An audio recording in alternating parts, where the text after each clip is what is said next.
ಯಾವುದೇ ಗ್ರೇವಿ ಇರಲಿ ಅದನ್ನು ಮಾಡಲಿಕ್ಕೆ ತುಂಬ ವೆರೈಟಿಯ ರೆಸಿಪಿಗಳಿವೆ.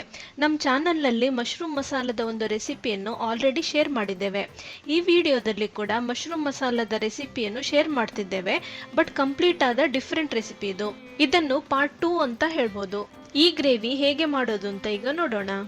ಮೊದಲಿಗೆ ಕೆಲವೊಂದು ತಯಾರಿಯನ್ನು ಮಾಡ್ಕೊಳ್ಬೇಕು. ನಾನಿಲ್ಲಿ 2 ನೀರುಳ್ಳಿಯನ್ನು ಸಪೂರವಾಗಿ ಸ್ಲೈಸ್ ಮಾಡಿಕೊಂಡು ಎಣ್ಣೆಯಲ್ಲಿ ಡೀಪ್ ಫ್ರೈ ಮಾಡಿದ್ದೆ. ನೀರುಳ್ಳಿ ಹೊಂಬಣ್ಣ ಬಂದು ಗರಿ ಆಗುವ ತನಕ ನೀವು ಫ್ರೈ ಮಾಡ್ಕೊಳ್ಬೇಕು. ಇದನ್ನು ಬಿರಿಸ್ತಾ ಅಂತ ಕೂಡ ಹೇಳ್ತಾರೆ, ಮತ್ತೆ ಇದನ್ನು ಬಿರಿಯಾನಿಗೆ ಬಳಸ್ತಾರೆ. ನೀರುಳ್ಳಿ ಫ್ರೈ ಮಾಡಿದ ನಂತರ ಅದು ತುಂಬಾ ಗರಿಯಾಗಿ ಬಿಡ್ತದೆ. ತಣ್ಣಗಾದ ಬಳಿಕ ಒಂದು ಸಣ್ಣ ಮಿಕ್ಸಿ ಜಾರ್ಗೆ ಹಾಕಿಕೊಳ್ಳಿ. ಇದಕ್ಕೆ ನೀರು ಹಾಕದೆ ನಾವು ರುಬ್ಬಿಕೊಳ್ಬೇಕು.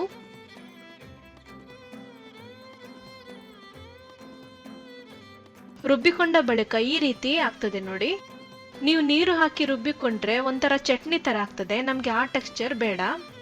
ಇದರ ಟೆಕ್ಸ್ಚರ್ ಹೇಗಿರ್ಬೇಕಂದ್ರೆ ಒಂಥರ ತರಿಯಾಗಿರ್ಬೇಕು. ಸದ್ಯಕ್ಕೆ ನೀರುಳ್ಳಿ ಪೇಸ್ಟ್ ಅನ್ನು ಬದಿಗಿಡೋಣ. ಈ ಗ್ರೇವಿಗೆ 200 ರಿಂದ 300 ಗ್ರಾಂನಷ್ಟು ಬಟನ್ ಮಶ್ರೂಮ್ ಅನ್ನು ತೆಗೆದುಕೊಳ್ಳಿ.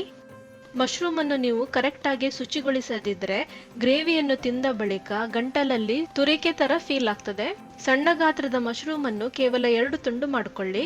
ಅದೇ ದೊಡ್ಡ ಗಾತ್ರದ ಮಶ್ರೂಮ್ ಅನ್ನು 4 ತುಂಡು ಮಾಡಿಕೊಳ್ಳಿ. ಗ್ರೇವಿ ಮಾಡಲಿಕ್ಕೆ ಶುರು ಮಾಡುವ ಮೊದಲು ಮಶ್ರೂಮ್ ಅನ್ನು ಕಟ್ ಮಾಡ್ಕೊಂಡು ರೆಡಿ ಮಾಡಿಟ್ಕೊಳ್ಳಿ. ನಾವು ಫ್ರೈಡ್ ಆನಿಯನ್ ಪೇಸ್ಟ್ ಮಾಡಿದ್ವಲ್ಲ, ಅದೇ ಮಿಕ್ಸಿ ಜಾರ್ಗೆ 8 ರಿಂದ 9 ಬೆಳ್ಳುಳ್ಳಿ ಎಸಳುಗಳನ್ನು ಹಾಕ್ತೇನೆ. 1 ರಿಂದ 1.5 ಇಂಚಿನಷ್ಟು ಶುಂಠಿಯನ್ನು ತೆಗೆದುಕೊಂಡು ಈ ರೀತಿ ಕಟ್ ಮಾಡ್ಕೊಂಡು ಹಾಕಿ. 3 ಹಸಿಮೆಣಸನ್ನು ಹಾಕಿ. ನಾವು ಗ್ರೇವಿಯನ್ನು ಮಾಡುವಾಗ ಬೇರೆ ಬೇರೆ ರೀತಿಯ ಸ್ಪೈಸಸ್ ಗಳನ್ನು ಆಡ್ ಮಾಡ್ತೇವೆ, ಹಾಗಾಗಿ ಸದ್ಯಕ್ಕೆ 3 ಹಸಿಮೆಣಸು ಸಾಕು. ಈಗ ಇದಕ್ಕೆ ಕೂಡ ನೀರನ್ನು ಹಾಕದೆ ಗ್ರೈಂಡ್ ಮಾಡ್ಕೊಳ್ಳಿ.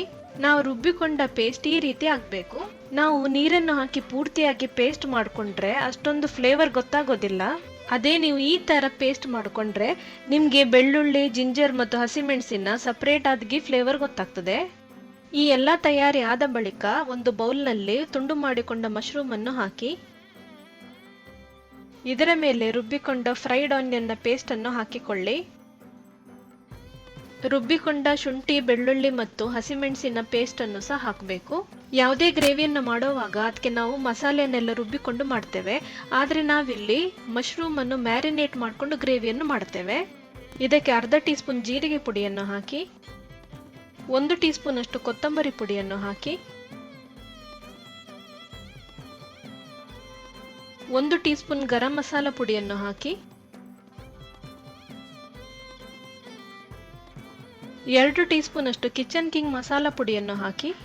ನಿಮ್ಮ ಹತ್ರ ಕಿಚನ್ ಕಿಂಗ್ ಪುಡಿ ಇಲ್ಲ ಅಂದ್ರೆ ನೀವು ಗರಂ ಮಸಾಲದ ಕ್ವಾಂಟಿಟಿಯನ್ನು ಜಾಸ್ತಿ ಮಾಡಿಕೊಳ್ಳಿ. 1/4 ಟೀ ಸ್ಪೂನ್ ಅರಿಶಿನ ಪುಡಿಯನ್ನು ಹಾಕಿ. ಈ ಸ್ಪೈಸಸ್ ಅನ್ನೆಲ್ಲ ಹಾಕಿದ ಮೇಲೆ 1 ಕಟೋರಿಯಷ್ಟು ಗಟ್ಟಿ ಮೊಸರನ್ನು ಹಾಕಿ. ನಾವು ಬಿರಿಯಾನಿ ಮಾಡೋವಾಗ ಹೇಗೆ ಮ್ಯಾರಿನೇಟ್ ಮಾಡ್ತೇವಲ್ಲ ಅದೇ ರೀತಿ ಇದನ್ನು ಮ್ಯಾರಿನೇಟ್ ಮಾಡಬೇಕು. 1 ಹಿಡಿಯಷ್ಟು ಕೊತ್ತಂಬರಿ ಸೊಪ್ಪನ್ನು ಹಾಕಿ.